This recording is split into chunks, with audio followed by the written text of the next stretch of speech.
aprovado, que ficou de fora. Fernanda Duarte. Isso mesmo, Ananias. Depois de muitos relatórios, de muitas discussões, 8 relatórios do deputado Guilherme Derrite, que não foram aceitos, não tiveram consenso, até que, enfim, o último relatório foi aprovado. O projeto foi para o Senado, onde lá sofreu alterações. Depois de aprovado no Senado, sofreu críticas também aqui na Câmara por causa dessas alterações. O Derrite voltou com alguns pontos que haviam sido aprovados. Enfim, foi todo um trâmite burocrático para a aprovação desse PL antifacção, mas, enfim, ontem ele foi aprovado em uma votação simbólica. Os parlamentares optaram por dar andamento essa semana a esse projeto, e agora, com essa aprovação, o projeto vai para a mesa do presidente Lula, onde deve ser sancionado ou vetado depois que Lula chegar da viagem internacional que ele está fazendo. Agora, a expectativa, pelo clima que a gente está sentindo aqui, é que haja sanção justamente para não haver mais desgaste e nem nenhum tipo de divergência em relação a esse projeto. Vamos acompanhar as informações sobre essa aprovação que aconteceu nesta terça-feira aqui no Congresso. O plenário da Câmara dos Deputados aprovou nesta terça-feira o projeto de lei antifacção, que prevê o aumento de penas pela participação em organização criminosa ou milícia. A proposta foi enviada pelo governo federal no Congresso em 31 de outubro, mas houve alterações tanto na Câmara como no Senado.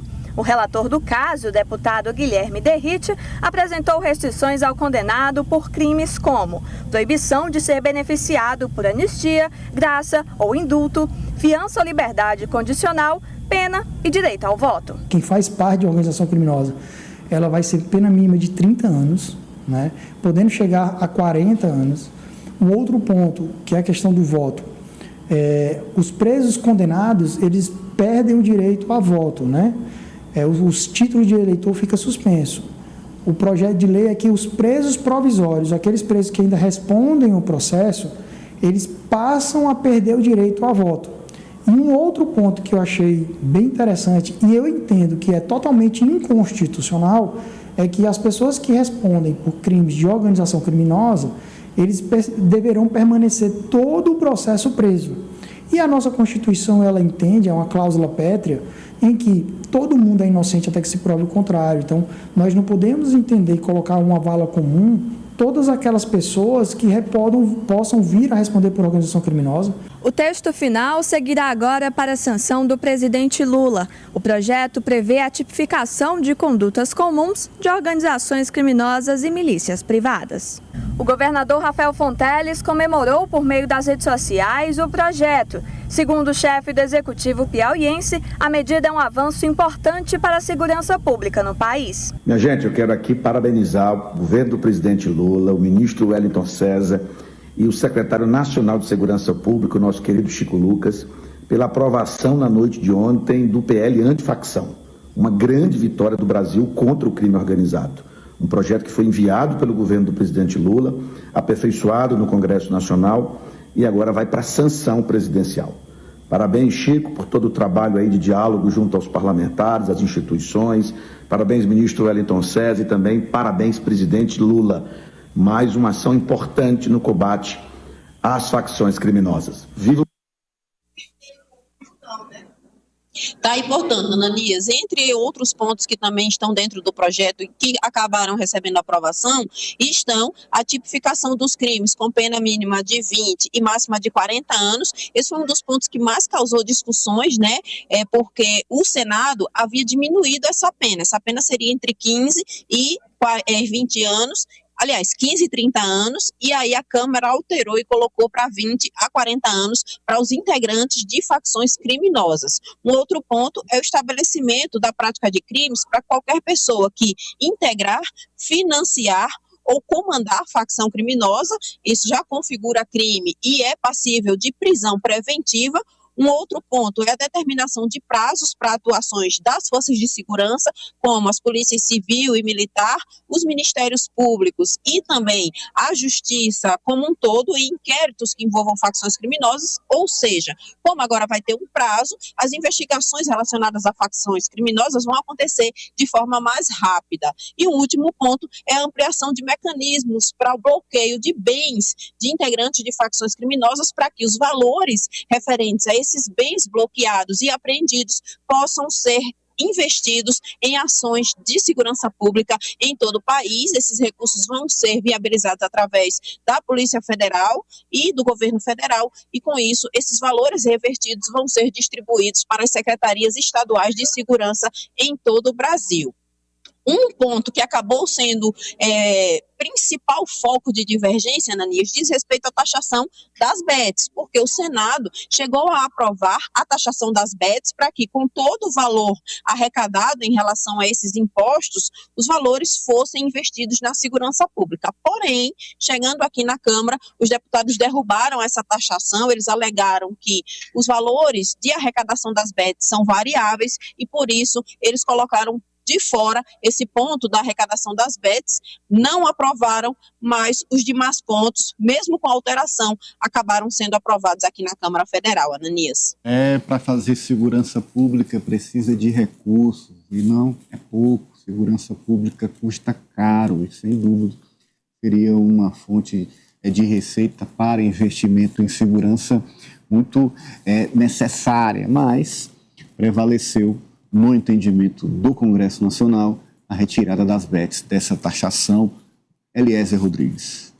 Bom, de uma forma geral, comemorar a aprovação desse projeto de lei que partiu do Planalto, porque se as facções criminosas crescem e se fortalecem, o Estado precisa dar uma resposta, fortalecer também o combate, a repressão, a supressão da renda e dos bens que são produzidos por essas organizações.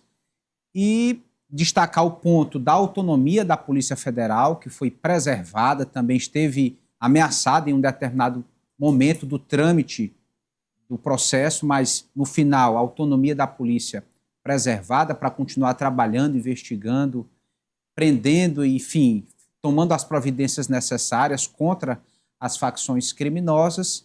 E agora, de fato, ver o resultado, porque as facções criminosas, se deixarem à vontade, elas ocupam os espaços de poder de uma forma geral, no executivo, no legislativo, no judiciário, enfim, em diversos espaços da sociedade. Então, uma resposta à altura nesse momento para tentar reprimir o avanço dessas organizações. Eu lembro que durante visita a Teresina, Lécio, na semana passada, o secretário nacional de Segurança Pública, Chico Lucas, destacou essa aprovação como essencial para o combate às facções, e ela vem agora, depois de muito tempo, nós discutimos muito isso, de um Congresso que não aprovou, não votou, não colocou sequer para votação, que é a responsabilidade. Agora saiu e foi aprovada. Lécio. Ananias, custa acreditar que em 2026 a gente ainda não tivesse uma legislação que pudesse combater de fato as facções, não tivesse nada específico dentro da legislação contra o crescimento.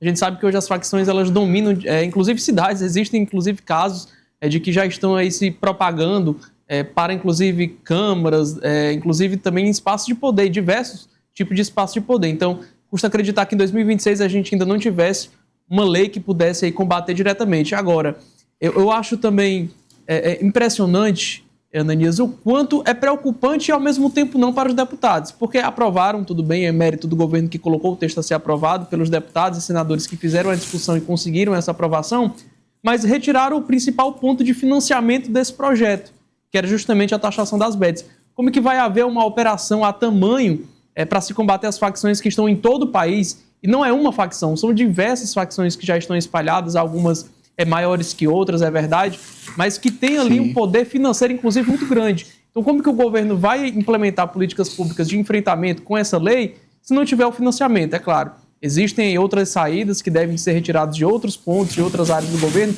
mas a taxação das bets era algo importantíssimo para que pudesse ser colocado em prática, se tirado do papel e colocado em prática esse combate efetivo às facções criminosas. Comemorar o endurecimento de penas, mudanças na tramitação de processos, de inquéritos, mas, de fato, essa questão do dinheiro pesou e vai impedir que o PL alcance a sua completa efetividade, mas já é, de fato, um avanço para o país.